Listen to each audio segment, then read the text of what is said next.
धावत्या लोकलमध्ये महिलेचा विनयभंग झाल्याची घटना घडली आहे। या प्रकरणी 28 वर्षीय व्यक्तीला अटक करण्यात आली। रेल्वेत महिलेची छेड काढल्याप्रकरणी श्रावण कुमार विश्वकर्मा नावाच्या व्यक्तीला अटक करण्यात आली आहे। ही घटना 8 एप्रिल रोजी घडली आहे। जनरल डब्यात आरोपीने पीडित महिलेची छेड काढली होती। धावत्या लोकल ट्रेनच्या खचाखच भरलेल्या जनरल डब्यात सोमवारी रात्री एका 28 वर्षीय पुरुषाने एका महिला प्रवाशाची छेड काढल्याप्रकरणी अटक करण्यात आली। 25 वर्षीय पीडित महिला ऑफिसमधून तिच्या एका पुरुष सोबत प्रवास करत होती। रात्री 8च्या सुमारास वांद्रे आणि खार स्थानकांदरम्यान ही घटना घडली। पोलिसांनी सांगितलं की आरोपी श्रावण कुमार विश्वकर्मा हा गोरेगावकडे जाणाऱ्या स्लो लोकल ट्रेनमध्ये वांद्रे येथे चढला होता।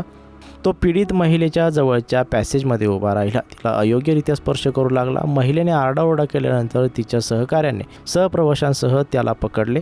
त्याला GRPच्या ताब्यात देण्यात आले। आरोपी मूळचा जोगेश्वरीचा रहिवासी असल्याची माहिती मिळत आहे। या घटनेमुळे ट्रेनमधील प्रवाशांमध्ये चांगलीच खळबळ उडाली होती। लैंगिक छळाच्या आरोपाखाली आरोपीवर IPC कलम 354A अंतर्गत गुन्हा दाखल करण्यात आला। मुंबईमध्ये गुन्हेगारी वाढत आहे। आणखी एका प्रकरणात मालवणी पोलिसांनी 30 वर्षांच्या एका व्यक्तीला 4 वर्षाच्या मुलीचा विनयभंग केल्याप्रकरणी अटक केली।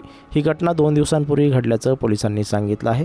आरोपीनं 4 वर्षांच्या मुलीला त्याच्या राहत्या घरी चॉकलेटचा आमिष दाखवून तिचा विनयभंग केला होता। पीडित अल्पवयीन मुलीने पालकांना सांगितल्यावर त्यांनी पोलिसांत धाव घेतली होती। या प्रकरणात देखील पोलिसांनी आरोपीला अटक केली होती।